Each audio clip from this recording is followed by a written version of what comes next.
আল্লাহ কোরআন বলতেছি, আল্লাহ কোরআন বলছি, ও আল্লাহ কোরআন বলো আমরা নামাজ পড়বো কি মতো পড়বো, আর নামাজ পড়লে আমরা কি পাবো? কোরআন উত্তর দিয়ে বলছি, ইয়া আইয়ুহাল্লাযীনা আমানুস্তাঈনু বিস-সাবরি ওয়াস-সালাহ। আল্লাহ কোরআন উত্তর দিয়ে বলে, ও জগৎবাসীরা, ও উম্মতিরা শুনো শুনো, ও আল্লাহর বান্দা বান্দীরা শুনো, আল্লাহ তাআলার নামাজ আদায় করো, নামাজ আদায় করো ধৈর্যের সাথে, ধৈর্য সবরের সাথে নামাজ আদায় করো। আর নামাজ আদায় করলে কি হবে? আল্লাহর কোরআন উত্তর দেয়, ইন্নাল্লাহা মা'আস-সাবিরিন।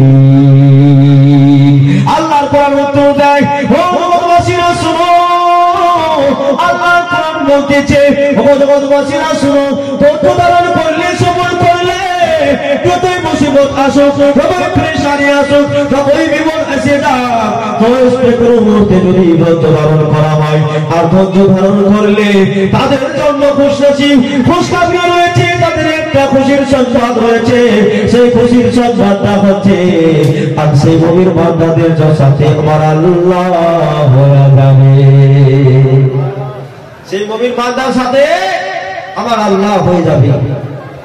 তাহলে যে আল্লাহ যদি আমাদের সাথে হয়ে যায়, আল্লাহ যদি আমাদের সাথে হয়ে যায়, সেই মুমিন বান্দা যদি সাথে হয়ে যায়, তাদের না এই জগতে ভয় থাকবে, তাদের না ওই জগতে ভয় থাকবে, তাদের এই জগতে চলতে ফিরতে কোনো রকম অসুবিধা হবে না, ওই জগতেও চলতে ফিরতে কোনো অসুবিধা হবে না, এই জগতে তাদের কোনো অসুবিধা, কোনো রকমের অসুবিধা হবে না, ওই জগতে তাদের কোনো রকমের অসুবিধা হবে না। তাই কোরআন বলছে, আলা ইন্না আউলিয়াল্লাহি লা খাউফুন ওয়ালা হুম ইয়াহজানুন। আল্লাহ কোরআন বলতেছে, আল্লাহ যারা বন্ধু হয়, আল্লাহ যারা নেককার বান্দা হয়, তাদের না এই জগতে ভয় আছে, না তাদের পর জগতে ভয় রয়েছে। সুবহানাল্লাহ। তাহলে আমাদেরকে কোরআন সব রকম শিক্ষা দিচ্ছে, তাই আমাদেরকে সব রকম শিক্ষা দিচ্ছে, আমাদেরকে শিক্ষা দিচ্ছে। তাহলে আমাদের সেই শিক্ষাটা নিতে হবে। সেই শিক্ষা না নিলে, আমাদেরকে সেই জ্ঞান অর্জন না করলে আমাদের অত্যন্ত খারাপ অবস্থা হয়ে যাবে।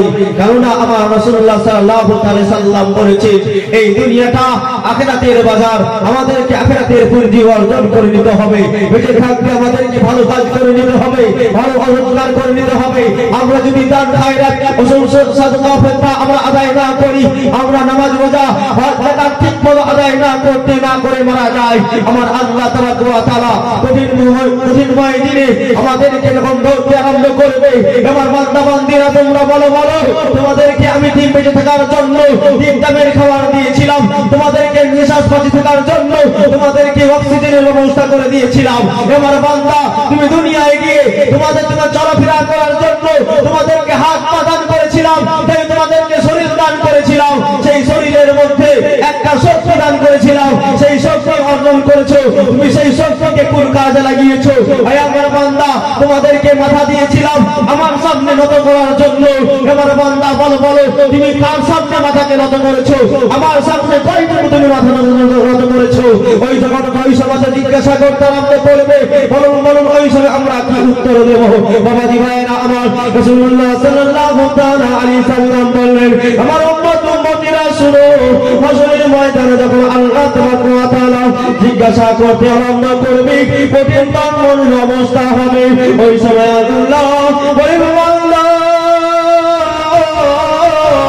ও বান্দা বান্দীরা শুনো, তোমাদেরকে হাত দিয়েছিলাম ভালো কাজ করার জন্য, ভালো জিনিস করার জন্য, তোমাদেরকে পা দিয়েছিলাম ভালো জায়গায় হেঁটে যাওয়ার জন্য, তোমাদেরকে চোখ দান করেছিলাম ভালো কিছু দেখার জন্য, আমার বান্দা তোমাদেরকে মস্তিষ্ক দিয়েছিলাম ভালো কিছু ভাবার জন্য, ভালো কিছু করার জন্য, ওরে বান্দা তোমাদেরকে মাথা দিয়েছিলাম আমার দরবারে নত হওয়ার জন্য, ওরে বান্দা বলো তুমি কি আমার সামনে মাথা নত হয়েছো? তুমি কি মাথাকে নত করেছিলে? আমার বান্দা যখন বলতে আমাকে যখন এই মতো জিজ্ঞাসা করতে আরম্ভ করবে, ওই সময় তোমার কথা বলবি, বাবু গো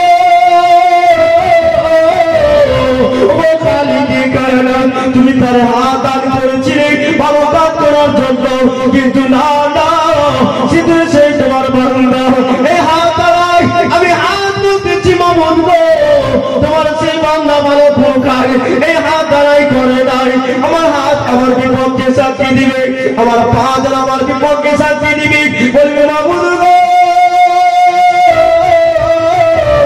ও খালি কি কহে না ও রব্বে জুল জালাল, তোমার এই বান্দা তোমার আমাকে পারকে দান করেছিলে গো আল্লাহ, তোমার বান্দা ভালো জায়গায় হেঁটে যায় না, ভালো ইবাদত কোন কাজে যায় না গো আল্লাহ, এই মতো যেন আমার শরীর তোমার শরীরের প্রত্যেকটা অঙ্গ আল্লাহ তোমার দরবারে সাক্ষী দিতে আরম্ভ করবে, আল্লাহ তোমার দরবারে উত্তর দিতে আরম্ভ করবে।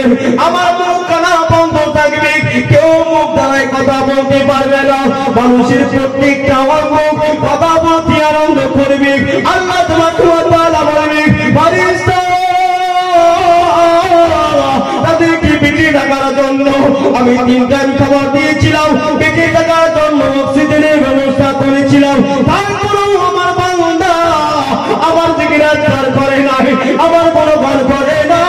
যাও যাও যাও ও বড় ফারিস্তা যাও, ওই বান্দাকে দৌড়াতে করে টানতে টানতে চেকড়ে চেকড়ে টানতে টানতে জাহান্নামে নিক্ষেপ করে দাও, টানতে টানতে তাকে জাহান্নামের মধ্যে নিক্ষেপ করে দাও।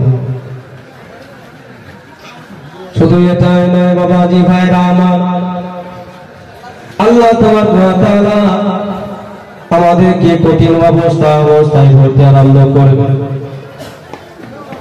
ওই সময় মানুষেরা ছুটাছুটি করতে আরম্ভ করবে, এদিকে দৌড়া এদিকে ওদিক দৌড়াদৌড়ি করতে লাগবে। আল্লাহ তাআলার দরবারে ক্ষমা প্রার্থনা করবে, আল্লাহ আমাকে মাফ করে দাও, মাফ করে দাও।